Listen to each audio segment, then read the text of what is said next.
Shavua Tov, this is the week of Parshas Chukat Balak, together. Usually never together. Very few years are they together. This is one of those types of years. We're going to have the Tahara this week, Be'ezus Hashem, of the Parah Aduma, and it's going to bring us to all of the great prophecies, the beginning of Chukas, of Taharas Rhythm, to the end of Balak, where what does he say? What does Bilam say? He has a prophecy of Yed Koicha Yaakov. Great star of Yaakov. He talks about Mashiach. He talks about destroying Amalek. This week, Be'ezus Hashem, including Corona, it's going to be destroyed from the world. Shavua Tov. Tanan Hasam. Shalom Aizels, Agutivach. You give us a lot of chizuk that you come on every Motzei Shabbos to learn Torah. Kol Kli Balabatim Shuron Kli Moinim. We're on Kuf Yud Beis Amud Beis 112b. Right smack in the middle of the page. The first word on the line is Yochanan. It's almost parallel, adjacent to the second Tosfos on the page. Avol Tomei Maga Midras. Tanan Hasam, we learned in the Mishnah in Kelim, Kol Kli Balabatim Shurim Kli Moinim, all the real Kli of Balabatim, in order for them to lose their Tum'ah, we've had this before, this Mishnah, the shear has to be the size of a pomegranate. As long as the hole is not the size of a pomegranate, people will still use it, because they can use it for pomegranates. Now you're going to say, even a pomegranate hole, you can still use it for a melon, it won't fall out. Answer is, people threw it out by then. That's the fact. That was the fact. So if the size of the hole is a pomegranate, it's tahor. It all, right? The question is, by Chizkiah. Chizkiah had a shaila about this Mishnah. Nikiv k'moitzi zayis ustamoi. The chozer v'nikiv k'moitzi zayis ustamoi. Ad she'ishlim l'moitzi rimoin mahu.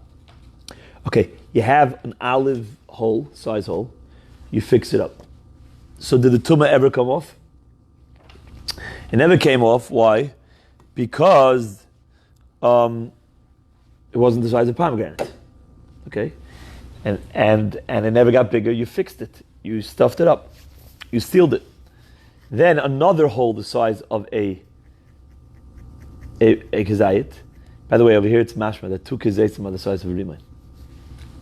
I'm not going to make a big thing out of that. But Mom is, okay. What? Well, well, no. The truth is, it's not true. It's actually mashma the opposite, because it says, "Achi shlima l'moitzi rima in mahu." He was mashlim it. What is mashlim it? He was the size of a pomegranate is how many times he was mashlim the whole. Meaning, the pot got a hole the size of an olive, stuffed it. Another one. It sounds like a whole bunch, until there was enough holes that would be the size of a pomegranate. But none of them, and after each one happened, the tumah hasn't come off yet, and he right away steals it. So what do you want? So his question is, but now, altogether, it had the size of a pomegranate. So does it have to have it at one time or not? So, Amalei Rabbi Yochanan, meaning you could be mitzaref all of them together. You could join them all together. So Rabbi Yochanan told him, Rebbe Shoni Salono. Now this is he's calling him his Rebbe. Okay, you'll see why I'm emphasizing that. You taught us already. Sandal shenifsuka achas me'ozav v'tikno. You taught us this Mishnah. This is the Mishnah that we had on Friday. A sandal that one of its ears fell off. Tomei midras, because you could still use it. Okay, nifstika shniya v'tikno. Tomei midras have a tomei maga midras. The second one falls off, and then you fix it. Okay, so the first one fell off, and you fixed it. Still Tomei midras. the second one falls off, and you fix the second one, it's not Tomei Midras anymore. Even though it never had a moment where you couldn't fix. Right? Why? Because Avotomei Maga Midras. Now he's going to explain it. Why, if after the first one comes off, is it still Tomei Tumas Midros? Because the second one's around. And therefore, the sandal is still able to be used with one. So never lost it. It was Tomei Midros. Never lost it. Everything's here. Okay. So Shniya Nami Mitakna Rishono. Why? When the second one falls off, it should still be Tomei Midros. Why? Because the second one never took off the Tumas Midros, since the first one was repaired already. And the shoe is still usable. So the Tomei Midros that's on it is not coming off. The second one's coming off by itself. It's only one. One is not enough to take off because a Zav could still use it, could still support himself on it. So what's the difference between if the first one comes off and the second one's on, or the second one comes off and the first one's on? The Amr Slan Alei, and you told us, Panim Chadosh is Ba'ol Lekan. A new face has come here. Which means, what face do you have now? If you say Shalom Aleichem to these ears on the thing, on the shoe, they make the shoe. Since they make the shoe is a brand new shoe. It's nothing to do with the old shoe. Both those ears that made the shoe that you needed are in the garbage. They snapped off. So what you have over here is nothing to do with the old shoe. So the old shoe had Tumas Midras. This is nothing of the old shoe. It's a brand new shoe. Now the brand new shoe touched the old shoe. So it's Tomei Maga Midras, like it touched the Midras. But it's not the old shoe. Okay? So therefore, Hochanami Ponim Chadosh is Ba'ol Lekan. So here too, every time, by every hole it's made, we say at the end of the day, we're talking about a keli that was tummy. Okay? Keli that was tummy.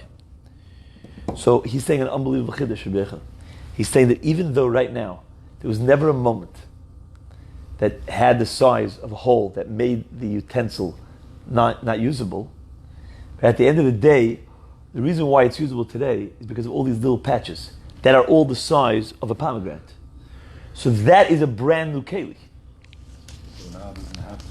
So now the tumah comes off because it's a brand new thing. This is not that keli. That keli is broken. That keli is gone. You want should I prove it to you? Because if you count up all the holes, that keli is gone. So this is a new keli. So that tumah is off. This is a Meridin Chiddush. Kori alei leis din barenesh. So Chizkiah said about Rabbi Yochanan, this is not a man. Leis din barenesh. It's like he's a malach. Ikadam kegoin dein barenesh. Or he said kegoin dein, like this is a barenesh. Meaning, if you're like this, then you're a real person. You want to know what a great person is? This. This is what a person is supposed to be. Supposed to be able to take a Mishnah and see the lumdis and then apply it to every shaila. And this is the greatness of man. Okay, so Amar Abzeira, Amar Abar Zimuna, in Rishonim Bnei Malachim, Onu Bnei Anoshim. Famous Gemara. He said if the early ones, tzaddikim, were children of Malachim, we are the children of men. But if we could look at them as children of men, Onu kachamirim, we are like donkeys. And not like the chamoir of Reb Chanina ben Doisa and of Pinchas ben Yair, like a regular donkey. Now, what was the story with their donkeys? So with their donkeys, Rashi says, he brings down the stories are that he didn't eat from things that weren't kosher. They didn't take off meiser from the food that they gave the donkey. And the other story is that he didn't want to, the donkey didn't eat for 3 days because they were feeding not kosher. When he was given, they were going to feed him stolen things when he was given to someone else from the other one of Chedina. There's another story that the donkey didn't used to transport the wages from the workers, and he didn't want to transport any wages that were too little or too much. So these are tzaddikim, they're zoiche that no michshel comes out from even their assets, even from their donkeys. So the Gemara is saying, not like that donkey, you're not even like a regular donkey. These donkeys are smart, even the one from the Chumash. Well, Baruch Hashem, Mamish, we're learning at Motzei Shabbos, Parsha of the donkey now. Balak. Of course. So what does that make us? If they're donkeys? The Gemara stops there, there's nothing to... That's it. Yeah, you don't exist. It's a gewaldige schus not to exist. Be humble. We should be humble. That's what the point is over here. Gewaldig. So they bring that from the Rabbi Moshe Medresh that the two comparisons over here. If you're like a man or you're like a donkey, right? If you're a malach or a great man, depends on these two versions of what he said. Okay. Anyways, let's go weiter over here. So you're allowed to tie the knots of the canteens of the yayin and shem. Says the Gemara Pshita. What's the problem? Why not? Every day you untie them, so it's not a kesher shel kayama.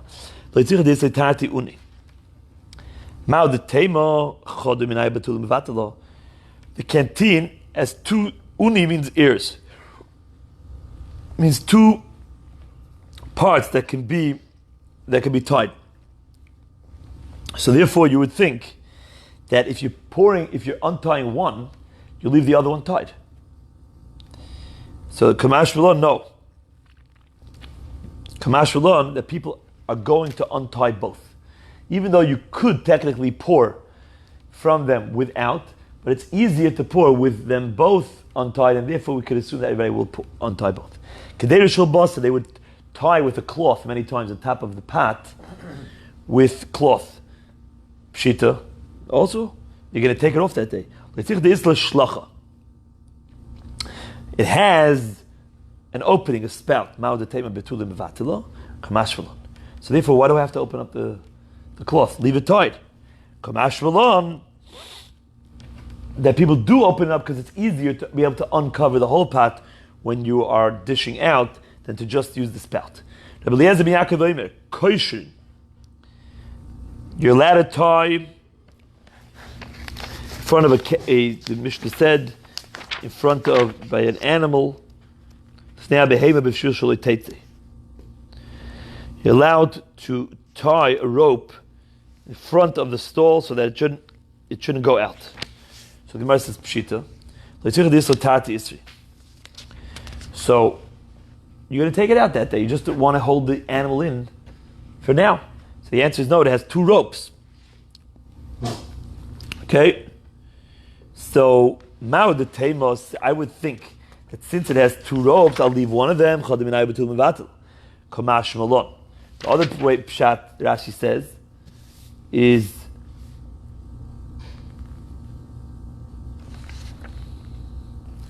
that there are two knots. Two knots. So you're tying both sides of the corral, of the barn, of the stall. So you would think that I'm going to leave one side tied, Kamash V'lon, that he won't. Kamash V'lon, that no. That he's going to take out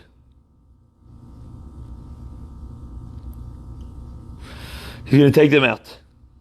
Okay? Because it's harder to let it out, so he'll take the whole thing off. That you're allowed to do it. He said, if you say if halacha follows him, it sounds like someone's arguing with him. Why would I think that the Tanakh is arguing with him? He never said anything about it. So I told you that there's a machlokes. So what? The Meister, what nafka mina? We had this exact conversation before, a few days ago. He says, at the end of the day, I told you that the halacha follows him. So who cares if you're right, that there's no one that really argues, and so I shouldn't have said it that way. At the end of the day, halacha follows him. So it's good, yeah? Everything's fine. You agree. You're not like, he says, Amalei. So Abai Torah says, Gemara is a Musa Tehei. So you're telling me just know the halacha and don't care about the way you say it? It should just be like a song? Remember we had this Gemara? Say just sing the song. A few days, a week ago. Same exact Gemara. I'll remind you where it is exactly.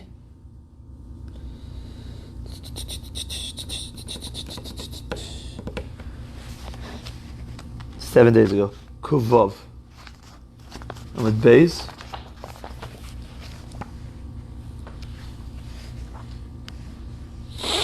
What's the big Indian? So, okay, so listen, yeah, you want to learn it. You want to understand it. What's the... He's telling him, second. Yeah, but Hashem Gamliel. Tomorrow wears the Mursa Tehei.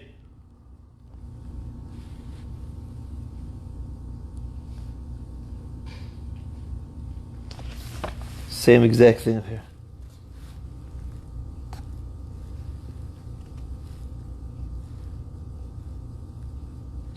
Okay.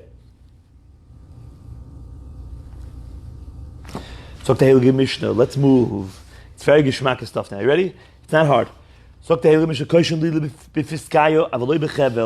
allowed to make a knot onto a pail. A pail is the way to get more water.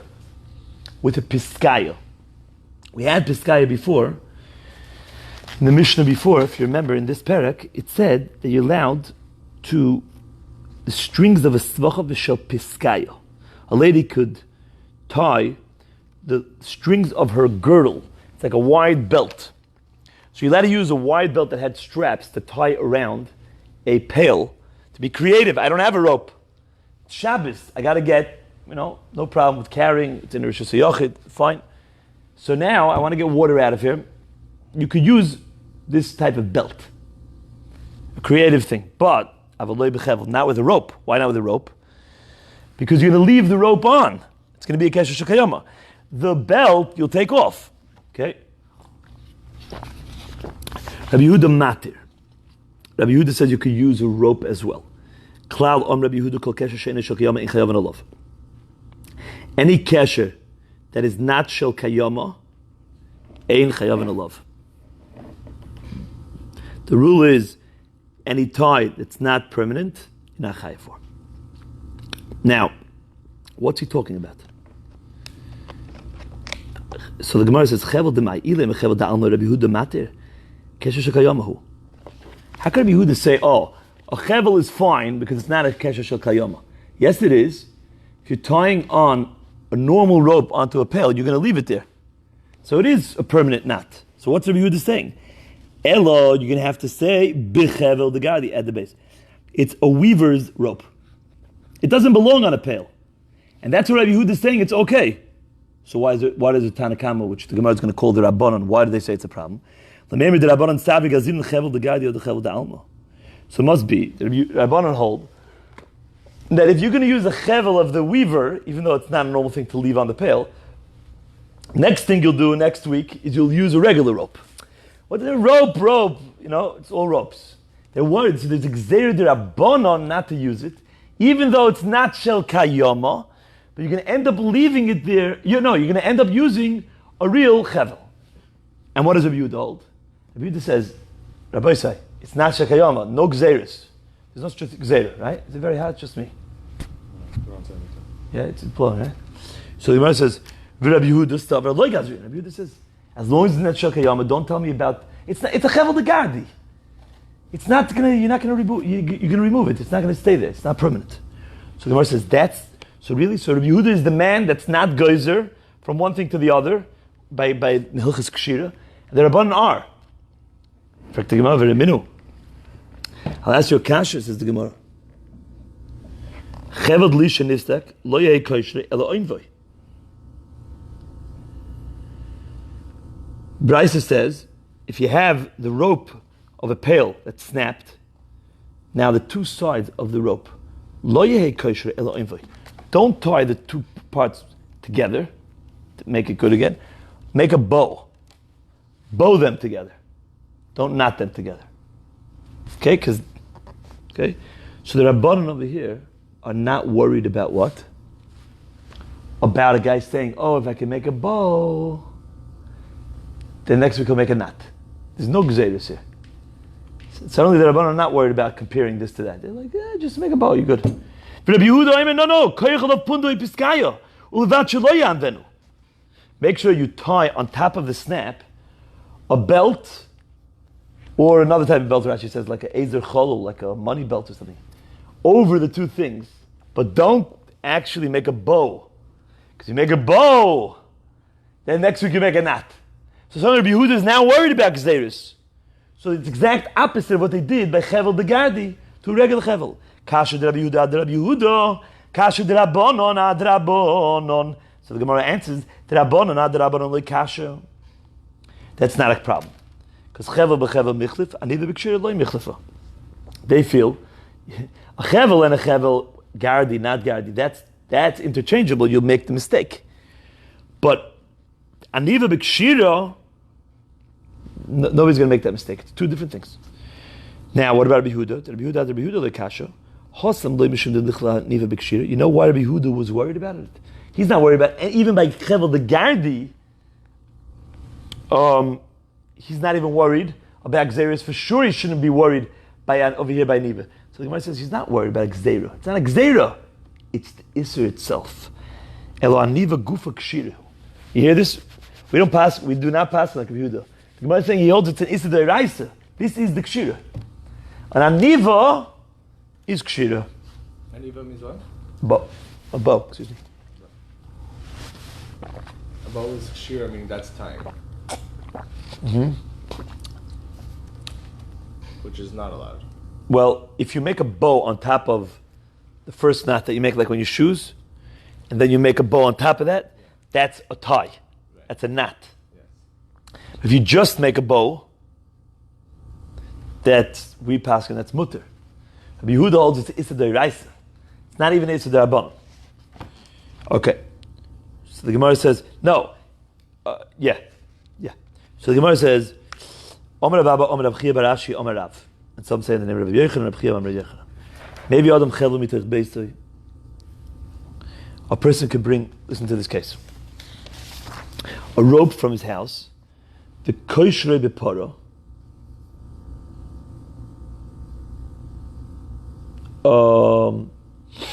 and you could tie it on your cow, and on the trough. You're going to feed your cow, okay?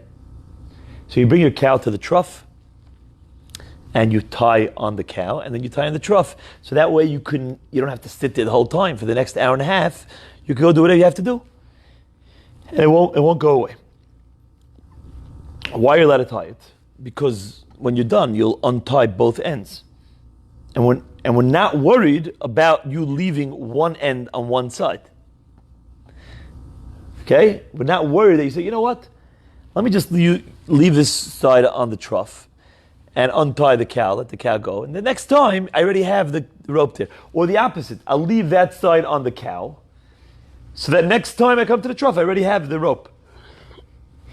We assume that if you didn't have it on before, you'll untie both ends. Fine. You have the right to say that. The problem is, we just had him like a day or two ago. Rabbi Acha, the long one, the tall one, who was Rabbi Acha, the son of Papa, asked the kasha to Rabbi Abba from a brayse that says, Chevel shebe'eves kosh rebeporo.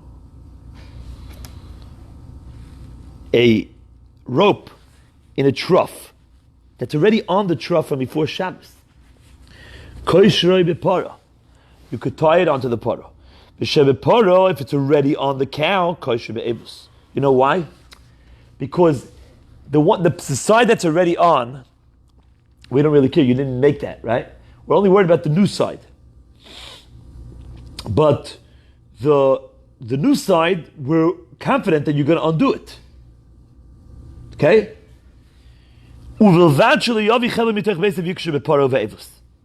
As long as you don't bring a brand new rope from your house and tie it to both ends. So here you are worried. Now, what's the difference, by the way? What's the simple svara? If it was always tied to one side from before Shabbos, and you're tying it onto the other now. Sure, it's not going to. So you're going to always leave it in the original way. The side that was tied, you leave tied, and the side that was just tied, you'll untie. But if you're going to now, it's the first time, and you're tying it to both sides, maybe you'll only untie one side, not both sides. So the Gemara says, so you see clearly that's the contradiction that we said before, that you're allowed to. So the Gemara says, Hosam chevel da alma, hocha chevel da gardi. Vir was a regular chevel we are worried about. But our halacha that it's mutter is a weaver's rope. So therefore, a weaver's rope, we're not worried at all. Okay? Now, Why? Because it doesn't have. Because you need it for the weaver. It's not really the right thing. It was like what am I going to do now? I got to feed. So you figured it out. I don't have a regular rope. For sure, you're going to take it apart because you need it for something else. Exactly. So we see you're going to take it off both sides. None of the sides will remain a kesher shakiyama.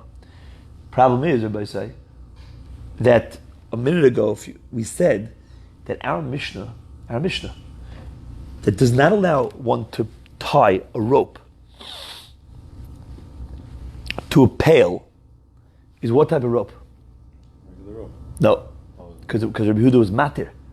So the Gemara says it's chevel de gardi, and the machlokes of Rabbanan and Rabbi Yehuda is if you geyser to chevel de gardi a regular rope. It's issa de Rabbanan, because if you use a chevel de gardi, which is okay really, you might end up using a chevel de alma. And what did the Rabbanan say? What did the Tanakh say in our Mishnah? You're not allowed to, because you're worried. So how come we're letting the guy? Now the Gemara is answering that this case with the cow and the trough is a chevel de gardi, but you're not allowed to tie a chevel de gardi. You're not allowed to tie a chevel de gardi b'chlal, even if you're gonna untie them, because it's the Rabbanan in our Mishnah that you might end up doing that next week with the regular rope. So you see that Rav passes like Rabbi Yehuda. That's first thing Taisus points out. Then Taisus says, or you could say that Rav really holds like the Rabbanan. So why are you letting the guy do a chevel de gardi? He says,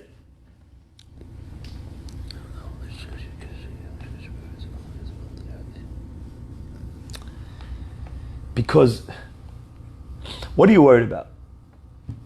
You're worried that if you do a chevel de gardi on the para and the trough, then he might do it with a chevel de alma. Even a chevel de alma is something that's not probable that he's going to leave on both sides. We're just like a little worried that he might leave one end. But that's really also not a probable thing.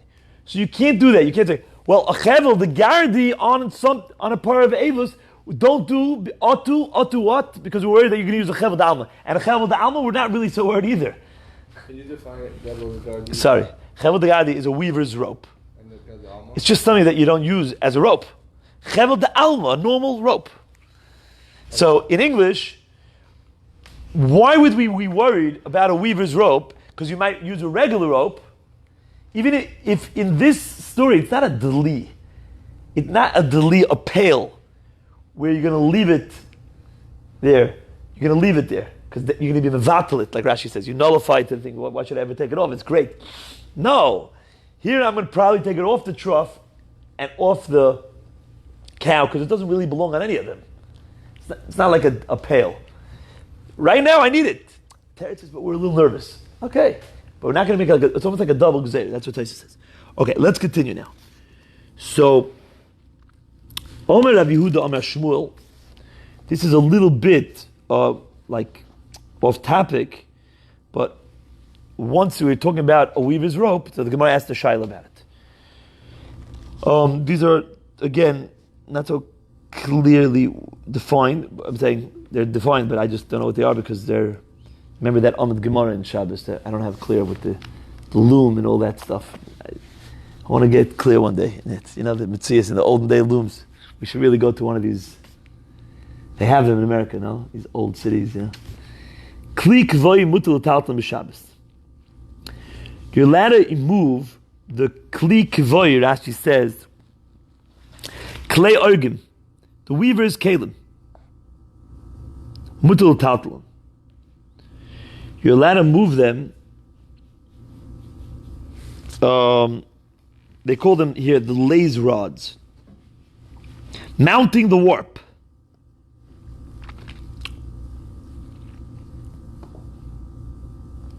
Someone wrote a sefer, Dayan Gukovitsky. Famous sefer. I think they have it in the Koilima. It's a gewaltige sefer to learn. To learn a malacha that you don't understand, and he explains the whole thing.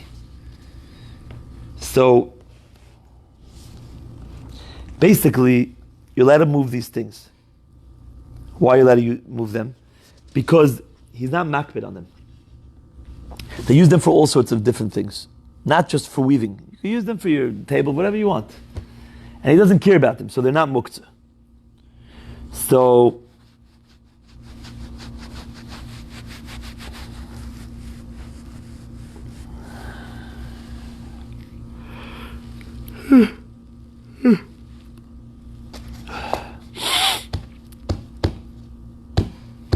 they're not muktzah, not melachtim le'isr.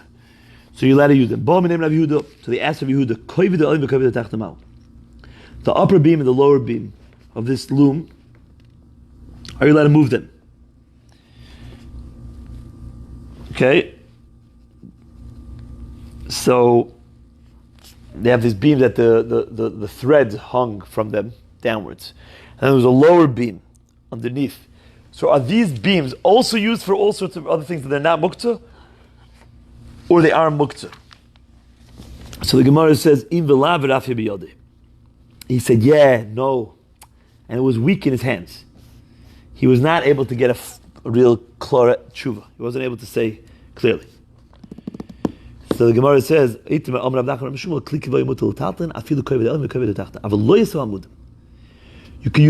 can move all these things, but the amudim are these beams, these posts. There was one type of loom that had two upright posts. They were put into the ground, and they supported the kovet elyon and the kovet tachton, the upper and lower beams. And ladies would use this one. So those posts you can't move on Shabbos. Why not? If you're going to make holes in the ground, the holes are not going to make the moving them out is not going to make the hole. The holes are there already before. So you're basically just revealing the holes, exposing them, and that's not a problem. The Tanan Atoim Lefes Utznoin Tachas HaGefen. There's a Mishnah that says if you bury a turnip or radish in the ground under the gefen, the vineyard, the vine, the grapevine, in miktas olav megulin ein chayshish. If a little bit is left out of the ground, it's not a problem. Because now you could pull it out of the ground, we had this before, remember? By lifting out the leaves. You're not worried about anything, about any of these isurim. Okay? Because they didn't take root, even though you put them underneath. V'nitolim b'Shabbos, and you could take them out on Shabbos because you're not going to move the ground. Okay? But the mice at the end of the day, it's going to make a hole in the ground. So you see that making a hole in the ground that's already there is not really considered making a hole in the ground. So the Gemara says, "Basadali osila shui gumis, hocha b'bayis osila shui gumis." In a field, when you make a hole, when you reveal a hole, when you expose a hole, you're right. You're not creating a hole, and you're also not in danger of a person coming to smooth out the hole. But in a home, if you expose a hole by pulling out the beam, osila shvuya gumois, a person's going to come level the hole in the ground, and that's going to be isser of boineh. And therefore, it's like the isser of sweeping, so therefore you're not allowed to take out those beams. Are you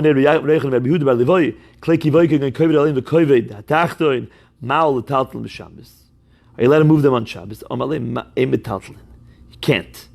Matam, why? Meaning, since you never move them even the weekday because it's so heavy, so therefore they become kelim shemelachton le'isur. They become designated for their use, which is an isser. which is to weave, and therefore they're going to be muktzah on Shabbos. Next Mishnah, you're allowed to fold your garments when you take them off, even 4 and 5 times a day. Take them off, you fold them, you put them back on, then you take them off, you fold them again. And what would be the problem with folding your garments? The problem is that if you don't fold the garment, it gets wrinkled. So, why would you have an issue? Because at the end of the day,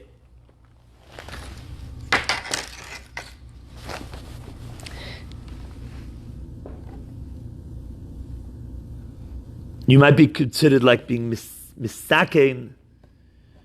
It looks like you're being misaken. But the point is, I'm not being misaken for later. I'm just keeping them neat so that I can wear them on Shabbos as long as I want to wear them on Shabbos. Okay? So there's no issue. You let them make the beds in the night beds for the Shabbos, for the daytime. But not on Shabbos for Motzei Shabbos. Okay, now Lamaisa in Halacha, today, when you make your bed, it might be different than in those days. Like they prepared it for sleeping, If you're preparing it for sleeping, so that's a problem. In the afternoon, if you sleep in it, and then you make it ready for tonight, so that's preparing for weekdays. But you have to ask your Shaila, V'Rav. I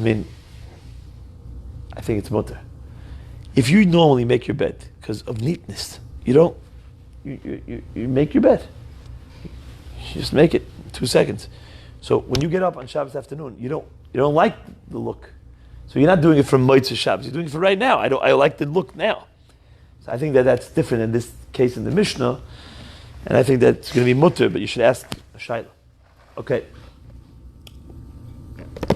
Okay. So now the Mishnah says halachis, which we're going to see Mitzvah Shem tomorrow more about Yom Kippur.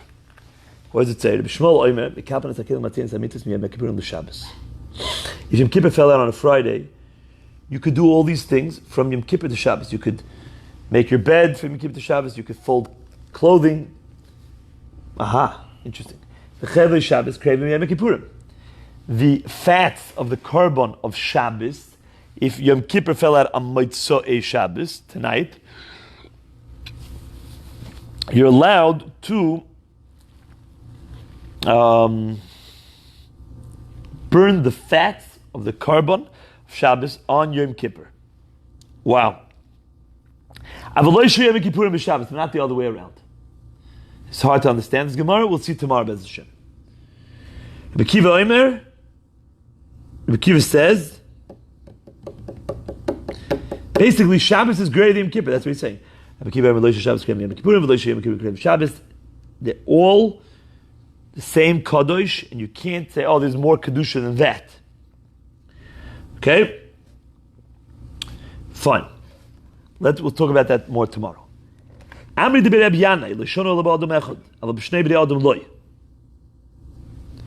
Two people can't fold the garment. Why? Why not? The answer is because now it looks, because when two people fold the garment, they pull and they smooth out all the wrinkles. So then it looks like you're trying to fix the garment, and that looks too much like a malacha. So they said it's asur b'derabban. So you can do it yourself. Only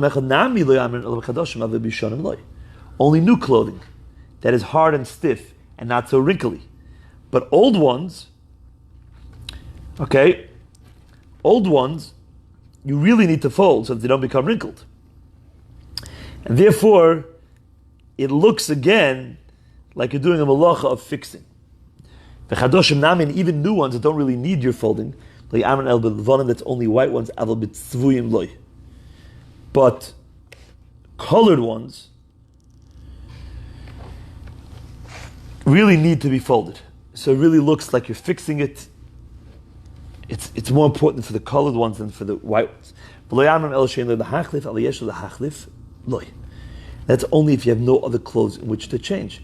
If you have other ones, you're not allowed to fold them. They would not even fold even the white garments which you're allowed to, because they had other ones to change into. And kal v'chomer, the colored ones, they were careful not to fold. Okay? So the Gemara is like this. Now, from now on, it's very geschmack. It's a lot of agadata. Omer avunim yesh lo lahachlif, yachlif. Im ein lo lahachlif, yishal shebevgodov. So what should you do if you don't have any other clothing which to change into? Okay? You have weekday clothing, you come Shabbos, what do you do now? So what you do is, yishal shebevgodov. You let them loose. Because in the old days, they used to fold them into like a belt for them to be able to work. Otherwise, they were way too long. But wealthy people, they didn't work. So a sign of wealth is if you see a guy with like these long like robes just like hitting the ground. Like, what are you going to ruin your clothing? Yeah, well, I don't work. I'm wealthy. I have workers in the field. I sit and drink my tea, talk business, do whatever I want. Very good. So now the covered Shabbos is that if you don't have Shabbos clothing, take your weekday clothing and let them all down. So you look like wealthy. That's the covet of Shabbos. Like you have nothing to do. You're ready to, okay? Now you look like a Balgaivit. Looks haughty. So the Gemara says, "Kiv dekol yoyim lekol ovid, v'edu dekol ovid." We had the same Gemara in Brachos about Rav Sheshes, I think, Rav Zera. That since the whole week, remember this Gemara? You don't do it. You're only doing it now on Shabbos, so it doesn't look haughty. He said the halacha is his birthday to take a very large piece of challah. So the Gemara says you look like a glutton. Take a big large piece of challah. He says it's covered Shabbos. Since I don't do it the rest of the week, I don't do it Shabbos. So it's clear that I'm not doing it for my stomach. I'm doing it for the covered Shabbos. I don't know if you remember that Gemara. We had it in Brachos. How much the same answer? The pasuk in Yeshaya says you should honor Shabbos. Me'asois from not doing derochecha your ways. V'chibadetoi means shelo yehi malbusha shel Shabbos k'malbusha shel choil. Honor it that your Shabbos clothing should be different. V'chihod Rabbi Yochanan kori lemane mechabdusai. This fits with Rabbi Yochanan that says he used to call his clothing the things that honor me. Okay? And so meaning it gives honor to the wearer, and also when you wear nice new clothing, you give honor not to just you, but you give honor to the Shabbos. From doing your ways. So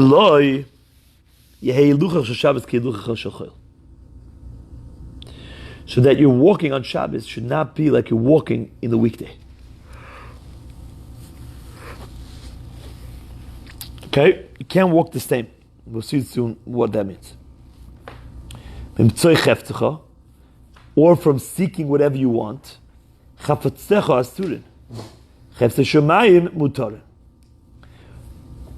Whatever you want for yourself is asur. But things that HaKadosh Baruch Hu wants, that you're allowed to get involved in. Okay? Rashi says, you're allowed to decide tzedakah, you're allowed to make shidduchim for girls. You're allowed to be busy with these things. Okay? Because that's a mitzvah. The daber dover, and from speaking words you should be careful. The speech on Shabbos should be different than your speech of the weekday. Dibur asur, here mutter. Speaking like you speak during the weekday, that's asur. But here to think about those things is mutter. Meaning you're not allowed to speak business and melacha, all those things.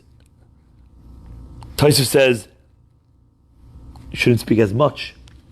And it says in Yerushalmi that b'toirach, with a lot of effort, they allowed people to say shalom on Shabbos to each other. That's how careful they were with speech. So the Gemara says, Bishlam kul l'chai. I understand all of them. Everything's well. Everything's great with all of them. Well, what does it mean what does it mean? You shouldn't walk the same way. Ki hada Amar Rav Huna, Amar Rav Amar Amar Rabbi Abba, Amar Rav Huna, Hoyim Halach b'Shabbos Tipoga b'Amas Hamayim, Im Yochel Lanichas Ragel Rishon Kedem to Okra Shniya, Motiv Ilmav Osir. If you're able to walk over the stream that you reach on Shabbos with one foot and leave your other foot down, you don't have to lift it up. It's not so wide that you have to actually jump, like skip over it. Then that's fine. Otherwise, you shouldn't walk. You shouldn't do that. Now I'll jump over it, because that is like the weekday. So what should he do if he has a wide stream? Likaf, he should go around it. Now he's walking extra. So what? So he's saying, it's Shabbos Kodesh, you're not supposed to bring yourself to pain. So that itself is a problem with Shabbos. So what are you going to tell me? Le'over, walk through it, don't jump over it. Sometimes your water is going to get, your clothing is going to get soaked with water. But also they schita and you'll be over on schita. Elo beha. Kiven de le'efshe shapid dami. So of course, says Rava, in that case, that wouldn't be an isser of acting like the weekday. Jump over it, and that's not a problem. So what does it mean? It's like Rabbi asked Rabbi Shmuel Bar Yosi, Ma'al of Seyab Tzia Gasa b'Shabbos. Could you take a large step on Shabbos? Okay? A normal step is an Amma. Could you take a bigger step on Shabbos? And during the weekday it's mutter?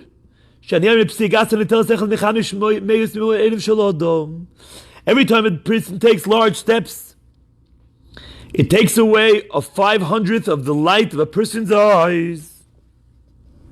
Okay?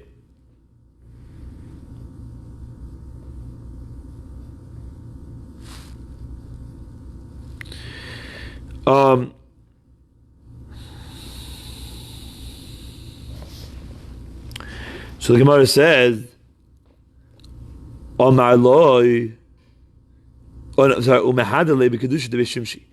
and they come back to him by drinking Shabbos Kiddush. Okay? Rashi says over here, by drinking it. Tosfos and Pesachim says by putting it on your eyes.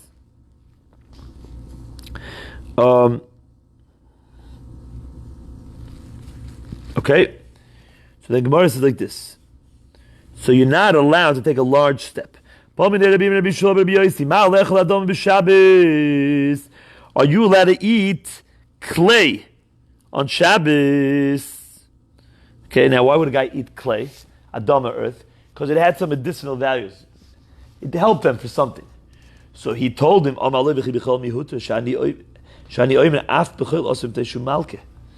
even in the weekday you're not allowed to do it because it causes the person to become sick. Even though it has medicinal curative measures, but it's mainly, listen to this Gemara. Anybody who eats from the earth of Bavel is like eating the flesh of his forefathers. Okay? Why? Because those who were in Galus Bavel died there, and they disintegrated, and their dust is there in the ground. So you're like eating your great-great-great-grandparents. Now in Eretz Yisrael, they don't make this Isser. Why? Because it was the Kvarim were marked with the Tahar of the Kehanim much better. And therefore we're not worried about it. Some say it's like eating shkotzim eremasim, all sorts of creatures that creep and crawl on the ground.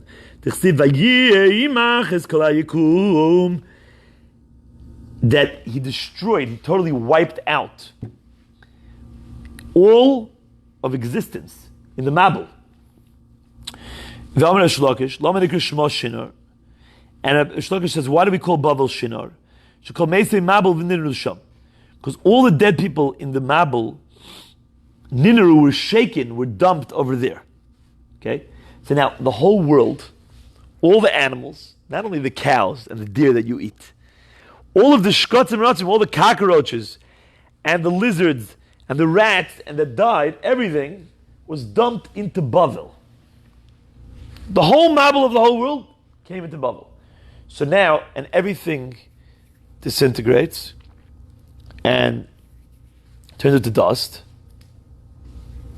So now if you pick up a piece of dust from the ground, you eat clay for curative measures, you should know it's like eating shkotzim eremosim.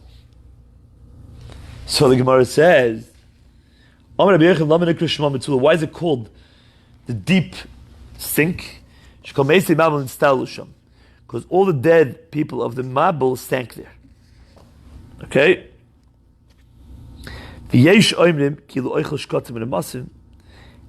And the Gemara goes back that some say it's like eating shkotzim and masim. Says the Gemara, they already got totally, they don't exist. What do you mean the dust is left over? It was so hot, the pasuk says it was like a fire that totally blotted them out. There's nothing left of them. So how could you say it's like eating shkotzim and masim? There's nothing left. So the Gemara says, Ami Kim the Malki, since people get sick from it, Gazu Beit Rabbanan, the Rabbanan made a gzeira not to eat. Dahu Gavra,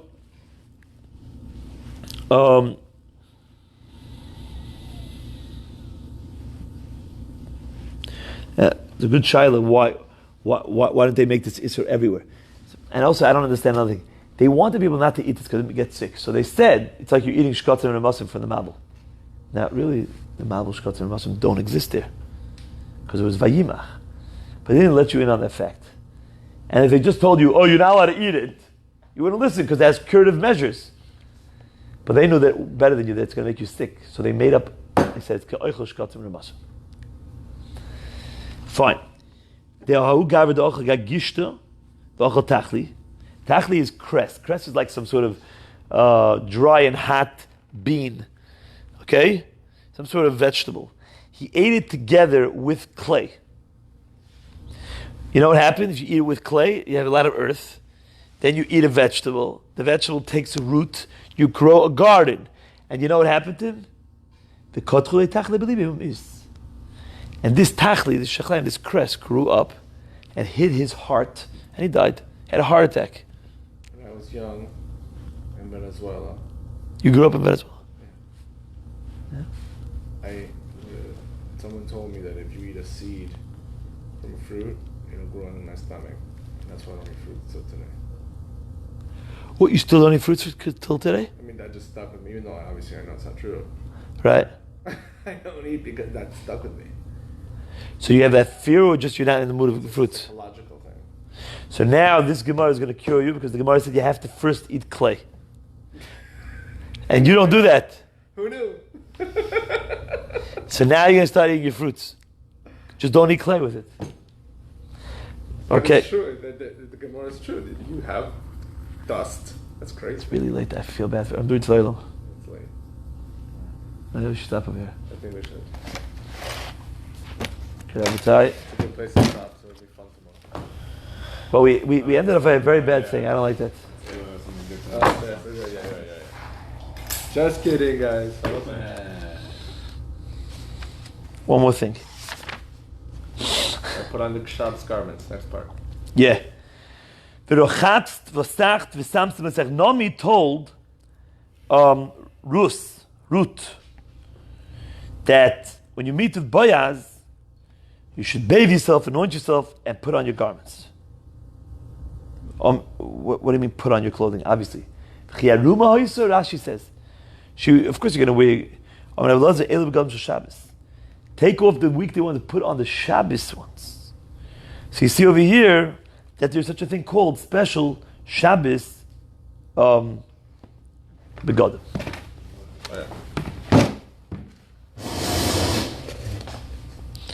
Shkoyach.